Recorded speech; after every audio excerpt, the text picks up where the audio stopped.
നമസ്കാരം. കോട്ടയം തിരുവാതിക്കലിലെ ഇരട്ട കൊലപാതകത്തിൽ ഇപ്പോൾ കൂടുതൽ വെളിപ്പെടുത്തലുകൾ വരികയാണ്.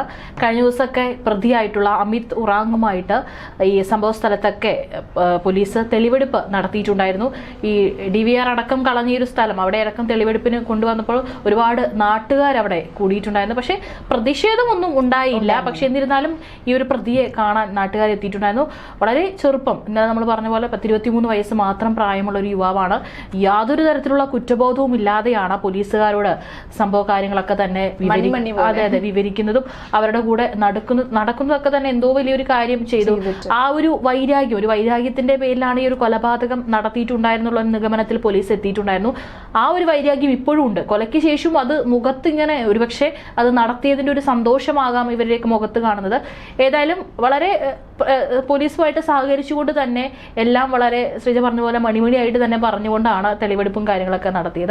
ഇനിയിപ്പോൾ DVR അടക്കം കണ്ടെത്തിയിട്ടുണ്ട്. അത് ഏറെ നിർണായകമാകും. ഇനിയിപ്പോൾ എന്തൊക്കെയാണ് ഏറ്റവും ഒടുവിലായിട്ട് വന്നിട്ടുള്ള ഒരു അപ്ഡേഷൻസ്? അതായത് ഈ ഒരു കേസ് നമ്മൾ കഴിഞ്ഞ ദിവസം തന്നെ കുറെ കാര്യങ്ങൾ പറഞ്ഞിരുന്നു. കഴിഞ്ഞ ദിവസം ചർച്ചയിൽ നമുക്ക് ഒരുപാട് കാര്യങ്ങൾ പറഞ്ഞിരുന്നു.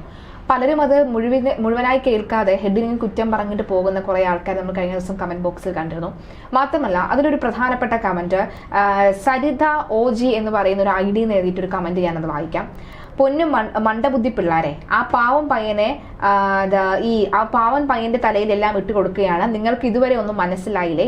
ഇതിന് പിന്നിൽ ബിസിനസ് മാഗ്നറ്റ് ആണ് എന്നുള്ളത്. പൊന്ന് മന്ദബുദ്ധി പിള്ളാരെ എന്ന് വിളിച്ചുകൊണ്ടാണ് തുടങ്ങുന്നത്. ആരാണ് ഇവിടെ മന്ദബുദ്ധി എന്നുള്ളത് നമ്മൾ കഴിഞ്ഞ ദിവസം ചർച്ച നടത്തി കൃത്യമായി തന്നെ പറഞ്ഞ കാര്യങ്ങളാണ്. ഈ ബുദ്ധി കൂടുതലുള്ള ആളുകൾ കൃത്യമായി അത് കേൾക്കേണ്ടതുണ്ട്. ബുദ്ധി കൂടുതലുള്ള ആളുകൾ അതിനെക്കുറിച്ച് അറിയേണ്ടതുണ്ട്. അതിനുശേഷം കമന്റ് ഇടാൻ നിന്ന് കഴിഞ്ഞാൽ ഉപകാരമായിരിക്കും. പിള്ളാരാണോ വലിയവരാണോ എന്നുള്ളത് നമ്മുടെ ശരീരപ്രകൃതത്തിലോ അല്ലെങ്കിൽ പൊക്കത്തിലോ അല്ലെങ്കിൽ സംസാരത്തിലോ നമ്മുടെ പ്രായത്തിലോ ഒന്നുമല്ല.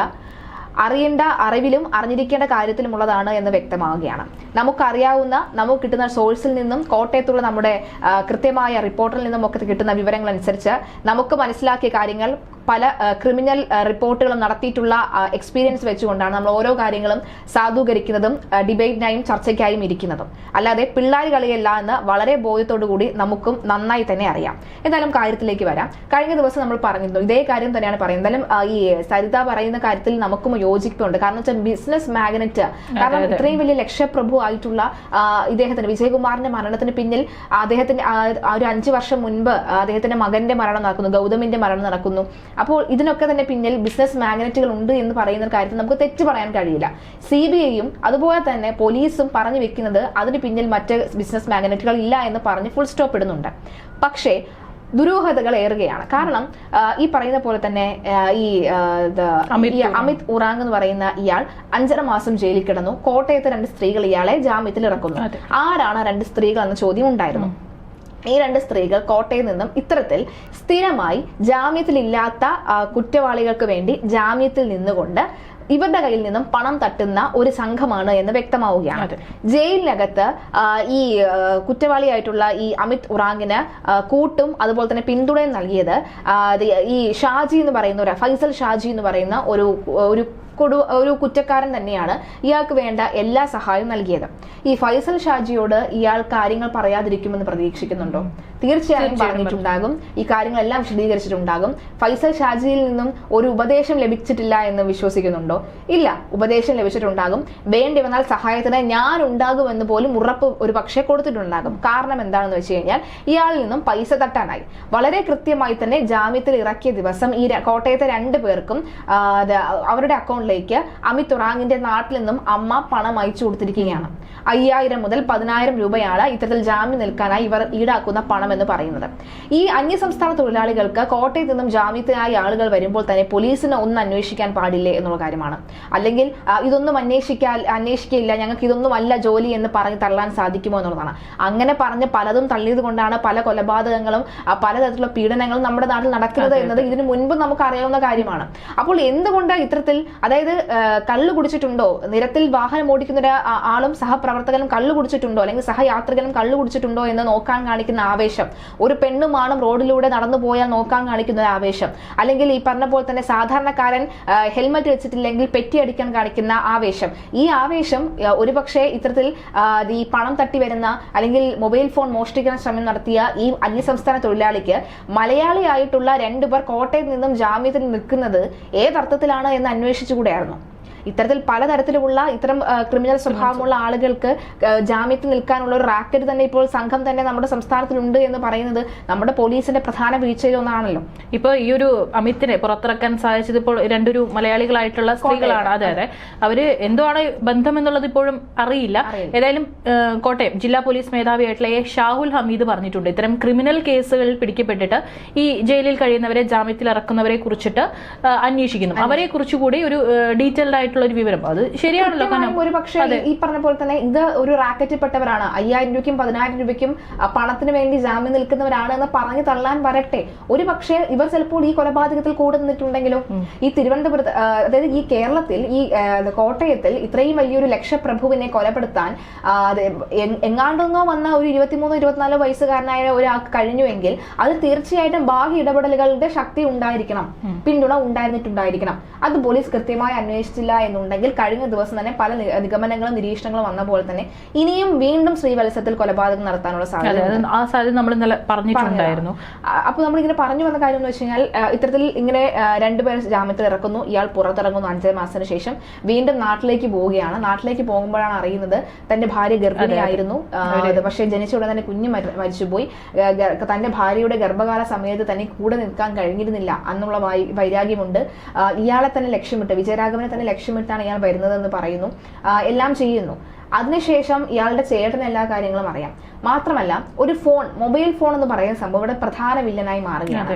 ആദ്യഘട്ടത്തിൽ നമ്മൾ നോക്കുകയാണെങ്കിൽ വിജയകുമാറിന്റെ മൊബൈൽ ഫോൺ എടുക്കുന്നു, 4 അക്കൗണ്ടിൽ നിന്നും 2,73,000 രൂപ അക്കൗണ്ടിലേക്ക് ട്രാൻസ്ഫർ ചെയ്യുന്നു. അവിടെയും മൊബൈൽ ഫോൺ ഉണ്ട്. ശേഷം ഈ ഇത്രയും മാസം കഴിഞ്ഞ് കൊലപാതകം നടത്തുമ്പോൾ മീരയുടെയും അതായത് ഈ വിജയകുമാറിന്റെയും ഭാര്യയുടെയും മൊബൈൽ ഫോൺ എടുത്തുകൊണ്ട് പോവുകയാണ്. അതിലൊരു മൊബൈൽ ഫോൺ മാത്രമേ ഇപ്പോൾ തിരിച്ചു കിട്ടിയിട്ടുള്ളൂ. കാരണം ആദ്യം ഒരു തോട്ടിൽ DVR ഉപേക്ഷിക്കുന്നു, തൊട്ടടുത്ത തോട്ടിൽ 150 മീറ്റർ അകലെയുള്ള മറ്റൊരു തോട്ടിൽ ഇതിന്റെ മറ്റൊരു ഫോണും ഉപേക്ഷിക്കുന്നു. ഈ ഫോൺ മാത്രമേ ലഭിച്ചിട്ടുള്ളൂ. അപ്പോഴും മറ്റൊരു ഫോൺ കാണുന്നില്ല. അതിനി ആരെങ്കിലും മാറ്റിയിട്ടുണ്ടോ എന്ന കാര്യം അറിയില്ല. വിജയകുമാറിന്റെ ഫോണിനുള്ളിൽ ആരെങ്കിലും കാണാൻ വേണ്ടി ആരെങ്കിലും ഭയക്കുന്ന ചില തെളിവുകൾ ഉണ്ടോ എന്നും സംശയമാണ്.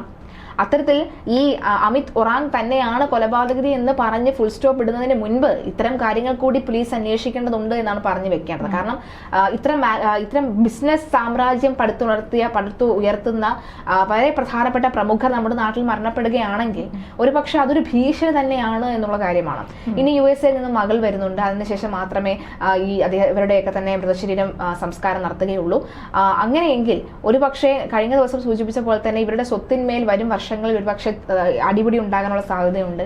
എന്തിനേറെ പറയുന്നു, USA മകൾക്ക് പോലും ജീവന് ഭീഷണിയായി മാറാനുള്ള സാധ്യതയുണ്ട്. കാരണം ബാഹ്യ ഇടപെടൽ ഉണ്ട് എന്നുണ്ടെങ്കിലുള്ള കാര്യമാണ്. മാത്രമല്ല ഇപ്പോൾ ഇങ്ങനെ ഒരു കൊലപാതകം അത് ഭയങ്കരമായിട്ട് ചർച്ചയാകുമ്പോഴാണ് നമ്മൾ ഈ ഒരു അതിഥി തൊഴിലാളികൾക്ക് ഒരു നിയന്ത്രണം ഏർപ്പെടുത്തണം എന്നുള്ള കാര്യം കൂടെ ചർച്ചയിൽ വരുന്നത്. അല്ലെങ്കിൽ അത് ആരും ശ്രദ്ധിക്കില്ല. എത്രയോ ആളുകളാണ് ദിവസത്തിൽ നിരവധി തവണ നമ്മുടെ ഈ കേരളത്തിൽ, ഏറ്റവും സുരക്ഷിതമായിട്ടുള്ള കേരളത്തിൽ വന്നു പോകുന്നതും ഇവിടെ അനധികൃതമായിട്ട് താമസിക്കുന്നതും. അതും ഈ വരുന്നവർക്കൊന്നും തന്നെ കൃത്യമായിട്ട് ഇവരുടെ കയ്യിലുള്ള രേഖകളൊക്കെ തന്നെ ഇന്ന് എന്തും ഉണ്ടാക്കാം വ്യാജമായിട്ട്, എന്ത് രേഖ വേണമെങ്കിലും ഇന്ന് വ്യാജമായിട്ട് ഉണ്ടാക്കാം. അപ്പോൾ ഈ രേഖകളൊക്കെ തന്നെ കൃത്യമാണോ എന്നുള്ളതൊന്നും പരിശോധിക്കാനായിട്ടൊരു സംവിധാനമില്ല. ഇത്തരത്തിലൊരു കാര്യങ്ങളൊക്കെ എന്തെങ്കിലും വരുമ്പോൾ മാത്രമാണ് പോലീസ് ഒന്ന് ഉണർന്ന് പ്രവർത്തിക്കുന്നതും ഇത്തരത്തിലൊരു പരിശോധന നടത്തുന്നു. നമ്മുടെ സർക്കാരിന്റെ ഒരു പോർട്ടലൊക്കെ ഉണ്ട്, ഒരു 2 വർഷം മുമ്പ് തുടങ്ങിയതാണ്. ഇത്തരത്തിൽ അതിഥി തൊഴിലാളികൾ എത്തുമ്പോൾ അവർക്ക് വേണ്ടിയിട്ട് അവരുടെ രജിസ്ട്രേഷൻ മറ്റും നടക്കാൻ, അതൊക്കെ ഇന്ന് കൃത്യമായിട്ട് നടക്കുന്നുണ്ടോ എന്നുള്ളത് ഒരു സംശയമാണ്. ഒരുപാട് ഇന്ന് ഇവരുടെ ഒരു ഏജന്റ് ഉണ്ടാവില്ല, അവർ ഈ കെട്ടിടമൊക്കെ എടുത്തു കൊടുത്തിട്ട് നമ്മൾ കണ്ടിട്ടുണ്ടാവും, നമ്മുടെ നാട്ടിലടക്കം കണ്ടിട്ടുണ്ടാവും. വലിയൊരു കെട്ടിടമോ അല്ലെങ്കിൽ വലിയൊരു വീട് എടുത്തു കൊടുത്തിട്ട് അതിലിങ്ങനെ 10-30 പേര് ഇങ്ങനെ അവിടെ തിങ്ങി പാർക്കുവാണ്. ഒരു ബാത്റൂം ആയിരിക്കും ഉണ്ടാവുക, 2 ബാത്റൂം ആയിരിക്കും ഉണ്ടാവുക, അതായിരിക്കും അവർ ഉപയോഗിക്കുന്നുണ്ടാവുക. അപ്പൊ അവിടെ ഈ കെട്ടിട ഉടമകൾ തന്നെ കൃത്യമായിട്ട്, കാരണം അവരെ സംബന്ധിച്ചിടത്തോളം ചിലപ്പോൾ വളരെ തുച്ഛമായിട്ടുള്ള പൈസയായിരിക്കും കൊടുക്കുന്നുണ്ട്, പക്ഷെ അത് അതിഥി തൊഴിലാളികളെ സംബന്ധിച്ച് അവർക്കത് വലിയൊരു തുകയാണ്. അപ്പോൾ ഇങ്ങനെ വരുമ്പോൾ ഇവരും കൃത്യമായിട്ട് ഈ രേഖകൾ, ഈ ഒരു ഏജന്റുമാരെ അല്ലെങ്കിൽ കെട്ടിട ഉടമകളോ അല്ലെങ്കിൽ അവരെ ജോലിക്ക് എടുക്കുന്ന ആളുകളൊന്നും തന്നെ ശേഖരിക്കുന്നില്ല. അതുകൊണ്ട് തന്നെയാണ് പോലീസിന് ഇപ്പോൾ ഒരു പ്രശ്നം ഉണ്ടായിട്ട് അവിടെ ഓടിച്ചെന്ന് ഇവരുടെ ഡീറ്റെയിൽസ് വാങ്ങാൻ നോക്കുമ്പോൾ അവരുടെ കയ്യിലും ഇല്ല എന്നുള്ളതാണ്. ഇത് കൃത്യമായിട്ട് ഇത് ഉണർന്ന് പ്രവർത്തിക്കേണ്ടിയിരിക്കുന്നു. കാരണം ഈ വർഷങ്ങളൊക്കെ തന്നെ കഴിഞ്ഞ വർഷങ്ങൾ പെരുമ്പാവൂരിലൊക്കെ നമ്മൾ കണ്ടതാണ് ഈ അക്രമങ്ങൾ, ഇവരുടെ ഈ അതിഥി തൊഴിലാളികൾക്കിടയിലുള്ള ഈ ഒരു കുറ്റകൃത്യ വാസന അത് വർദ്ധിച്ചുകൊണ്ടിരിക്കുകയാണ്. അത് നമ്മൾക്കും നമ്മുടെ മലയാളികൾക്കും ഈ ഏറ്റവും ഒടുവിലായിട്ട് ഈ ഒരു കൊലപാതകം തന്നെ നമുക്ക് പറയാം, അത് നമുക്കും അത് ആപത്തായിക്കൊണ്ടിരിക്കുകയാണ്. തീർച്ചയായിട്ടും. മറ്റൊരു കാര്യം ഇതുമായി ബന്ധപ്പെട്ട് പറയാനുള്ളത്, ഇയാൾ പറയുന്ന ഒരു ന്യായീകരണത്തിൽ ഒന്നെന്ന് പറയുന്നത്, പ്രധാനമായും ഇയാളെ കൊല്ലാനായി ഇയാൾ പറയുന്ന ന്യായങ്ങളിൽ ഒന്നെന്ന് പറയുന്നത് തന്റെ ഭാര്യ തന്നിൽ നിന്നും അകന്നു, കുട്ടി മരിച്ച സമയത്ത് തനിക്ക് കൂടെ നിൽക്കാൻ കഴിഞ്ഞില്ല, ഇതിനെല്ലാത്തിനും കാരണം വിജയകുമാർ ആണെന്ന് പറയുന്നുണ്ട്. മറ്റൊന്ന്, കൃത്യമായി തന്നെ ശമ്പളം നൽകുന്നില്ല, ഒരു അടിമയെ പോലെ തന്നെ കാണുകയായിരുന്നു, കൃത്യമായുള്ള ശമ്പളം നൽകുന്നില്ല എന്നുള്ള കാര്യങ്ങളാണ് പ്രധാനമായും ഇയാൾ കൊലപാതകം